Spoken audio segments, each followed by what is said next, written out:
It's time to meet Clifton. With your host, Ray Grabowski. Here's Ray. Welcome everyone to another episode of Meet Clifton. Actually, this is our second episode that we're back for this season. Of course, George, my co-host, is back with me. Looking forward to another night. It's a little warm out here today, but we have, thanks to all our excellent staff that you can't see that works on this show tirelessly. So tonight we have a very good show. So stay tuned. We'll be right back. Tonight's guest star, Deputy Director of the Passaic County OneStop Center, Sophia Comas Phillips. Supervisor at the Clifton Senior Center, Margaret Nisk. And we have some medical information from Elliot M. Brown, MD. So sit back, relax, and enjoy another episode of Meet Clifton.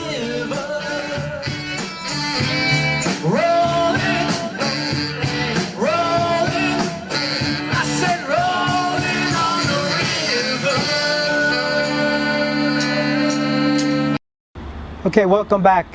My first guest tonight is Sophia Comas Phillips. She's the Deputy Director of Passaic County OneStop Career Center.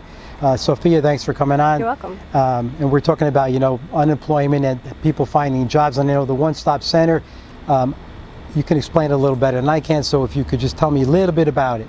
The Passaic County OneStop Career Center is actually governed by the Passaic County Workforce Development Center. And that's governed by the county commissioners and is funded by the New Jersey State Department of Labor. Okay. And you say commissioners, but they were formerly called freeholders. Yes. Okay, just to clarify that. So people would come to what's the eligibility? I say people walk into the office, what are they coming there for? Okay, so when we actually refer to them as customers. Customers. So when a customer comes in, we are the hub for employment and training services. Okay. So if someone is coming in and they're looking for help with a resume or they're looking for training, we're basically the one-stop shop. Okay. We have job skill workshops for resume writing, interviewing techniques. We also have career and skill assessments. We also have academic assessments. And it's just to get the individual to the next point of their life. Okay, so someone comes, they're actually looking for a job, but if they need training, you help them acclimate themselves. Yes. So someone comes in and you say, oh, look, what's your qualification? They say, whatever. You may say, we have a job, but we can train you. And what are some of the training programs? Actually, it's any in-demand training or occupation that's out there. So an individual let's say an individual wanted to know about the OneStop and they wanted to know if they were eligible. Okay, yeah. Right. They would visit our website, which is www.pcdc.org. We have a short informational video that's on the website. They can look at the video, and at the bottom of our homepage and on our resource tab is the New Jersey Intake Initial Assessment Form. So they would fill out that entire form, click the submit button, and an administrative assistant will get back to them in 1 to 2 days. Okay. When they get back to them, they will actually set them up with a career counseling appointment. And that's the initial step. That determines eligibility. Okay. If someone is eligible for the program. And they will go over all the things that they need to qualify for the program. Once eligibility is established, then they'll be scheduled for an assessment test. Okay. This assessment test actually goes over their academic stance, where they are right now. Right. If they need more academic support, then we have that available. We have English as a second language classes, we have adult basic education classes, and if they don't need that intensive support, we have shorter programs like boot camps. Right. We have a math boot camp. If someone's interested in CDL training, we have CDL boot camp for them as well, to show them what commercial driver's license process is about. Right. We also have something new which just came from the state, which is called Skills Up Metrics Learning, which is free online skills and training certificate programs. Okay. So what I'm hearing is that will come in and you could maybe find what's their aptitude, and then you would place them. We would place them, we would see exactly what they needed. Okay. Like I said, it's a one-stop shop. If someone's hungry, we'll get them food. If someone needs clothing, we'll get them clothing. And there's no fee. There's no fee. Right, no fee for training. Nope. Everything is absolutely Everything free. is free. Okay. Everything is free. Now, one other thing, we have younger people, so are there any programs for the youth? We do. We actually have 2 youth programs currently. One is our out-of-school youth, which is for obtaining your high school diploma or anything or equivalent. And we have locations in Patterson, Passaic, and for Upper County and Wanacue. Okay, so that covers the whole town. It's basically the same thing for youth. They come in, there's no fee. We also have a second youth program, which is our Careers Pathway program. And that program is for youth, it's really for employment readiness. During the summer months, we give them employment in profit and not-for-profit programs around the county. So the city of Clifton, the city of Passaic, the city of Patterson. We have medical offices, daycare centers, summer camps that employ all these youth between the ages of 16 and 24. Okay. And then after their employment is over, we actually track and engage them for the following year so that we can provide self-sufficiency. Okay, so it's like support group type of thing. Support services. Okay, now before the show we spoke about this. I didn't understand the question, but you said, are there any other populations that have specific programming? Yes. We have specific programming for individuals that are on welfare to work. We have individual programming for individuals that are previously incarcerated. We also have special programming for veterans, and we also have special programs for seniors. Seniors. Who are looking to get back into the workforce. Okay, so it's all based on people getting a job. Right. Right? From younger people to older people. Skills, jobs. It's basically to give them the skills and the tools and the resources they need to get employment. Okay. So is OneStop now is currently open, right? Actually, we never closed. You never closed? We never closed during the pandemic. Once the pandemic started, we went completely remote. All of our assessments, our orientation, our workshops, everything was done remotely and online. Okay. Currently, we're seeing individuals on an appointment basis only. Okay. One at a time in the building. We're following all CDC guidelines, all the state guidelines. Okay. Everyone is wearing masks, one person at a time. I think we see about 4 people a day. Okay. And it's on a case-by-case basis. All right, now this show is being taped, so it'll be shown all of June. Obviously things could change, so as July and August and things are open. It's on a day-by-day basis. Day-by-day basis, so they could cool. Yes. And then I guess the last question, and if someone needs more information, because now they're hearing this, maybe they need a job, so what's the process, what's the step? You can go to our website, which I said before is www.pcwdc.org. We have a Facebook account, we have an Instagram account, which is all linked to our website, or you can call 973-340-3400, and we always pick up the phone. We always pick up the phone. And if you leave a message, we get right back to you. Okay, that's good. It is, because a lot of people get frustrated with this. But we have a philosophy at the OneStop: no one gets left behind. If you call or you need help, you get service no matter what. Okay, so after listening to what she had said, people looking for jobs now, and there's a lot of people, job opportunities. I think you should contact the OneStops. It doesn't cost anything, and perhaps they can help you. Sophia, I appreciate you coming on the show. Hopefully, we could get some people back into the workforce. Definitely. Thanks Thank you again. for having I appreciate it. Thank you. Stay tuned. We'll be right back.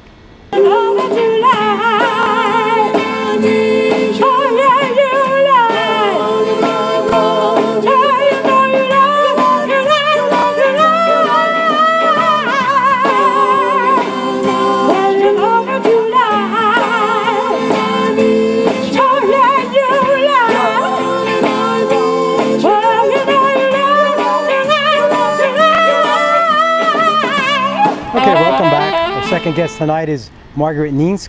She's the supervisor of the City of Clifton Senior Center. So welcome, Margaret. Thank I you. appreciate you coming on. Margaret's responsible for a lot of the senior services, and you operate out of the Senior Barn. Senior Barn. Okay, and a lot of people see the Senior Barn. They have activities. We do a lot there. First thing is, though, let's talk about, because you always hear people going to the Senior Barn for food. Yes. So how does that work?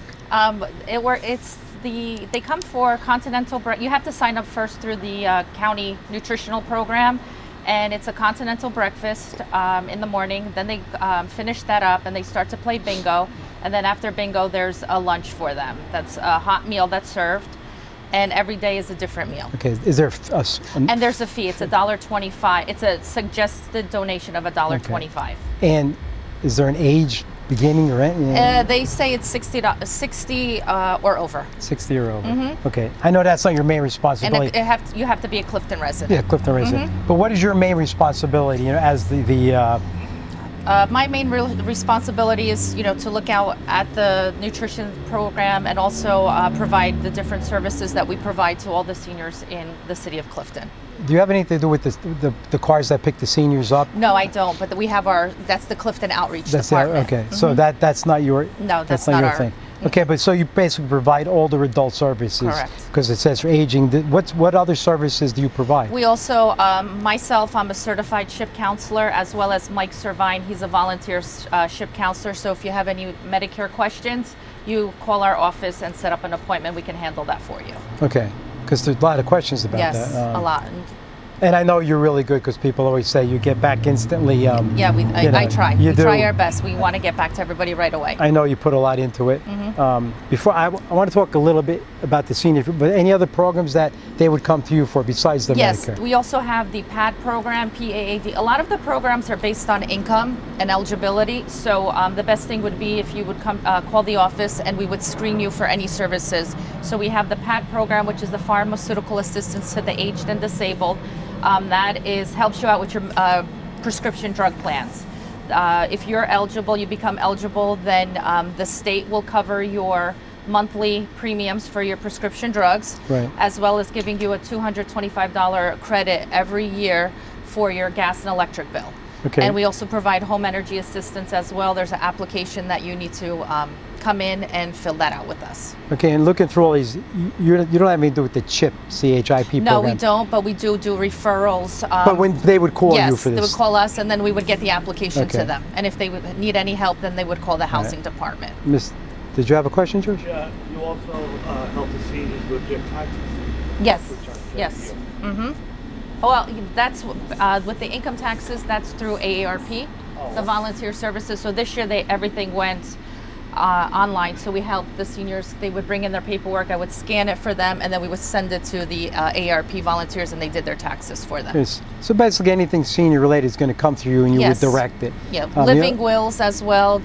There's a free service through Northeast Legal Services that anybody is eligible for. They do have a grant provided through the county that if any senior would like to get their living will or anything legal done, we do. It's a free service, and they will get that done for them. Yeah, which is good to have. I know And you, we're also notary publics in the office as well. So if anybody needs a notary public, come on over. okay, so you run a lot of other programs Yes. because I see yoga and Yeah. this is anything senior related. Yes. And which you assuming is 60 and up? 60 and over, correct. Okay, well, Or George, disabled. you and I, Or disabled. I'm there. we're, I'm there. we're all set for that Been one. there for a while. Okay, now this is one of the biggest questions people yes. ask, and this is the tax freeze. Yes. So, if we could talk a little bit about detail. With the senior tax freeze, it's also known as the Blue Booklet or the PTR. There's so many names for it. I don't know why they want to confuse everybody, but it's basically the Blue Booklet. It's also income eligible. For this year, you cannot go over 92,962, I believe. And you have to be 65 or older to apply. But the 65 and older, you have to actually technically be 67 in order to apply. Everybody thinks when you turn 65, you can apply for it. Right. It's not. You have to add 2 more years to the program. I don't know why they do that. And also, if you are disabled and you're under 65, you can also apply for the program as well. Okay, and for those who don't understand, what does that mean, tax freeze? Okay, an example. If your taxes last year were $10,000 and this year was $11,000, and if your income is less than $92,000, you'll get that $1,000 back through the state. Right. If the budget passes and this program is in with their budget, then you should receive a check the end of July or early August. Okay, do you have to apply for that senior freeze? Every year. Every year? Yes. So whatever the tax was, you get it back? You get the- contingent on what the tax Correct. was for the year? Mm-hmm.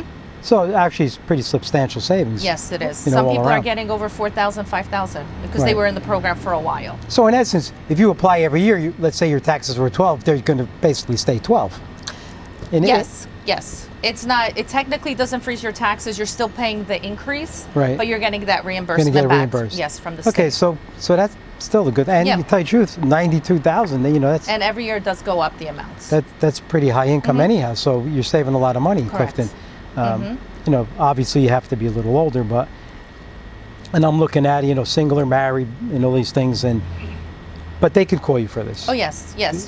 Just you could always give us a call, schedule an appointment, and we will help you fill the application out. Okay, and then does your senior have anything to do with the ADA or anything like this? No, we nothing, don't. Nothing, No. right? But people will call you Yes. for questions. And then we'll refer them if they're veterans. Right. We have a veteran specialist within the county.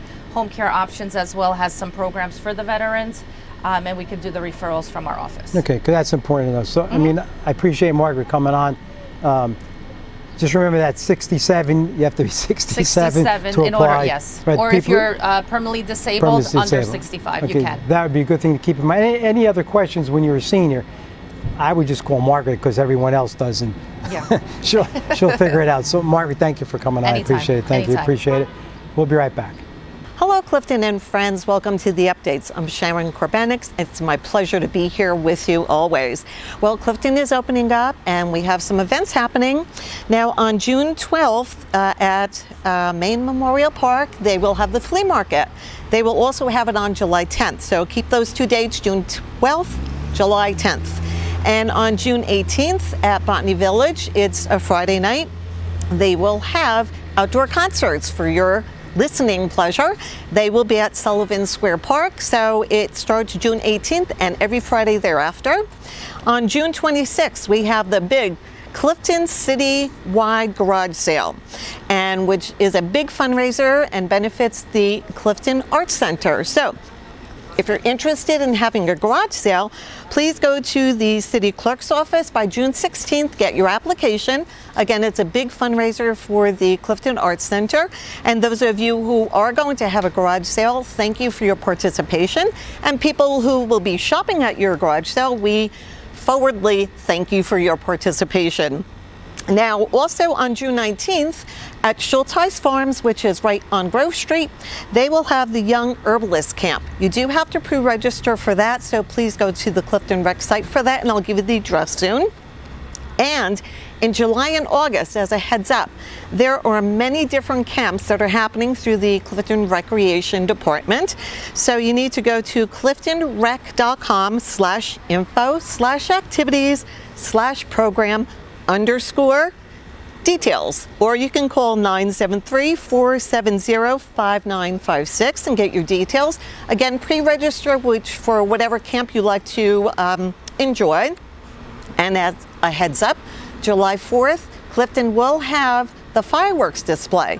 So please be on the lookout for the details. It will be at Maine Memorial Stadium and in the park over there. It's July 4th, and that's the fireworks display. And as a big heads up, September 12th, we will have the Clifton truck, car, motorcycle show for benefiting the Boys and Girls Club of Clifton. Big event. Again, it's Sunday, September 12th from 9 to 4 p.m. They will have many different cars and trucks and so on, vendors, entertainment. So it's a big night out. So please definitely think of going to that. It's at the Allwood Atrium.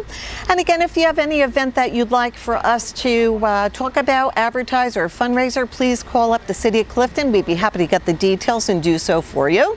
And in the meantime, we hope to see you around town. We love running into you, and we hope you're going to enjoy your summer. So again, please be safe and healthy, and we'll see you soon. Thank you for tuning in. Okay, now we're back. Sharon, thanks for the updates. We appreciate it. We learned a lot about Clifton, where to go, so it's always helpful. My next guest, I'm happy to have him, Dr. Elliot Brown. Thank you, Doc, for coming on. I appreciate it. We asked Dr. Brown to come on because there's a lot of topics that doctors can talk about, but we're going to work on stroke tonight. Doc, maybe just a definition or something about stroke so we understand where we're going to go. So as a cardiovascular physician, you deal with heart attacks and strokes very often.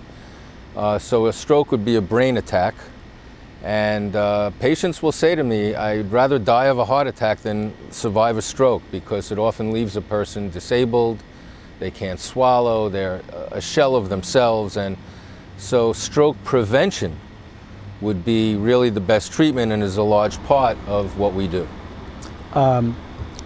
So we're gonna talk. I know they get mixed up with heart attack and stroke. Now you just explained it's a brain problem, right? Right. So heart attack is completely. A heart attack would be injury to the heart muscle, chest pain, completely different. But just real quick, if you have a heart attack, can it be followed up by a stroke? Maybe by some complications? Possibly. So, of all of the causes of stroke, heart attack would be a small one. Okay. But one of the things that we had kind of discussed about talking tonight is the most common, is atrial fibrillation, which is a very common irregular rhythm that causes little clots to form and go to the brain to cause the stroke. AFib, right? That's what we're talking about. AFib would be what most people know it as. Maybe we could explain that AFib a little bit more and ways to prevent the stroke. Because can you prevent the stroke? So the most common abnormal rhythm in people is atrial fibrillation, and that is generally a non-life-threatening irregular heartbeat. But the problem is, and this would be an example of a heart where you have 1, 2, 3, 4 chambers, would be that in atrial fibrillation, the atria, or the top parts, are quivering. And so if the blood is sitting in the nooks and crannies on the top, it can form little clots, and if that goes into the bloodstream to the brain, that's a stroke.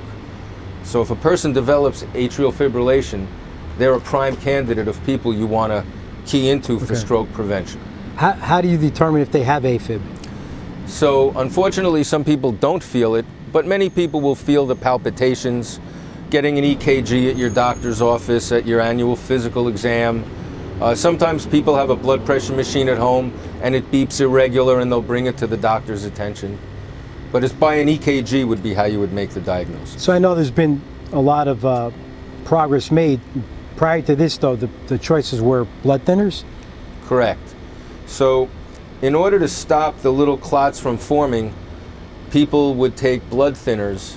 But unfortunately, as patients get older, they develop back arthritis, they're unstable walking, they could fall down, they may get Parkinson's, they may have blood in the urine, they may have any reason why a blood thinner is just not something that they can acceptably take in a good way. And so then they have to balance the risk of stroke to the risk of bleeding, and that has been a long time dilemma for cardiovascular doctors until relatively recently. Right. So which brings us up to the topic of the Watchman. Right. So I fortunately have gotten involved in a team at Valley Hospital where we insert these devices. This is what a Watchman looks like. I'll hand you one. Thank you. Springy. And so if this is the heart, there is a little chamber that's about a comma shape, and that's where about 90% of the clots form that dislodge and go to the brain to cause stroke in the AFib patient.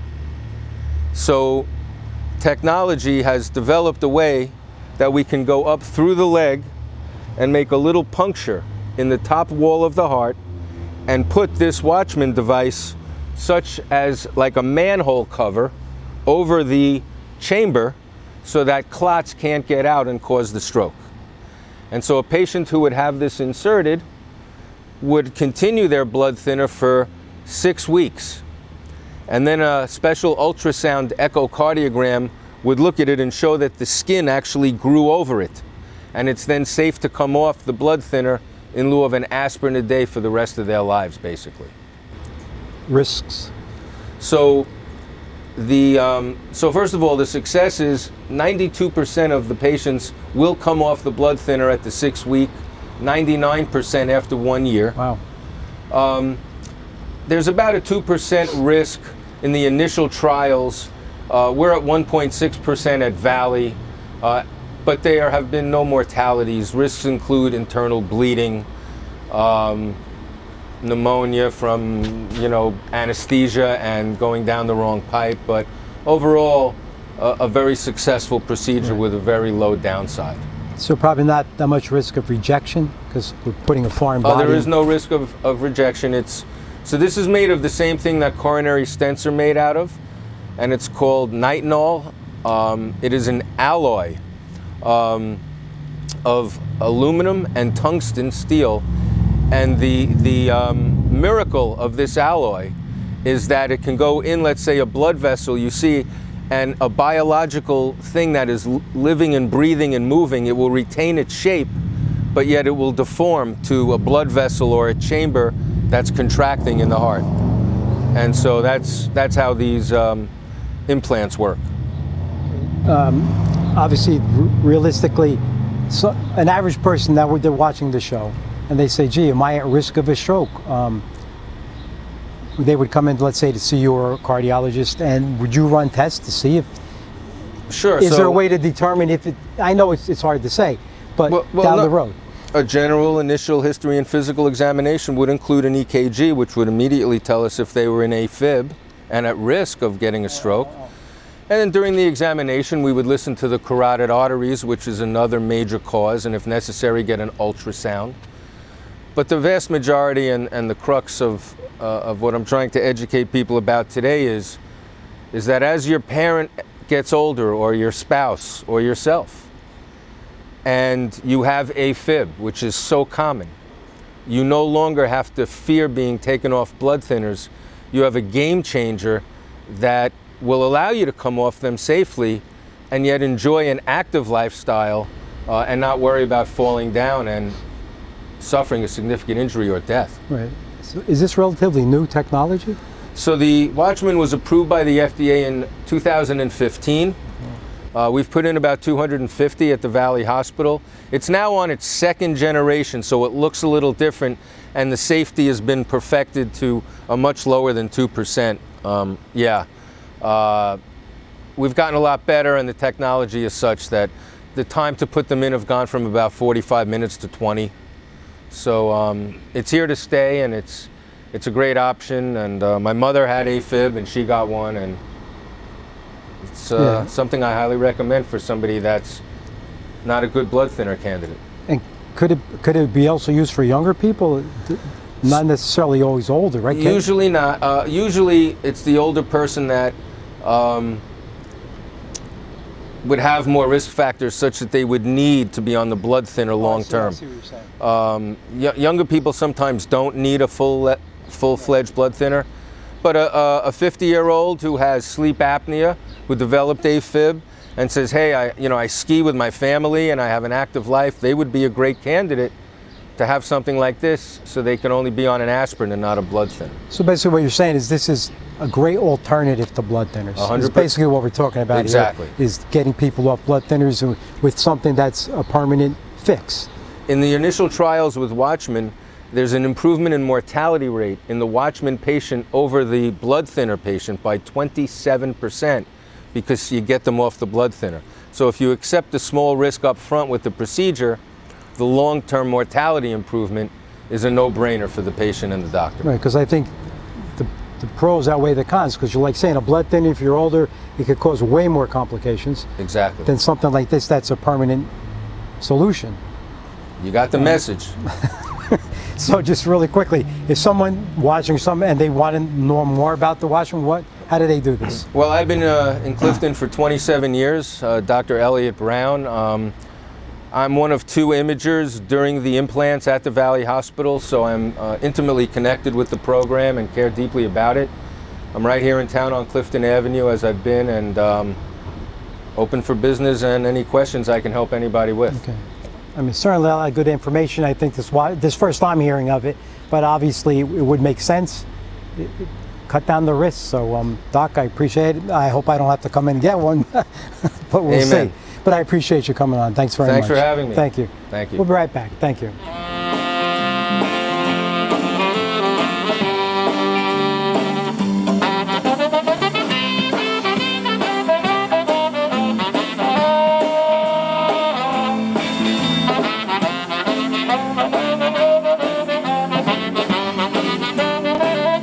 When hope met time, everything's right. life crazy as it seems. I'm here wherever it is, and I forget all about me. Don't you know that he'll never drink back inside my head? There's always get a honest probation. He sure ain't the boy I've been dreaming of. He's sure the boy I love. Okay, well, that's our show for tonight.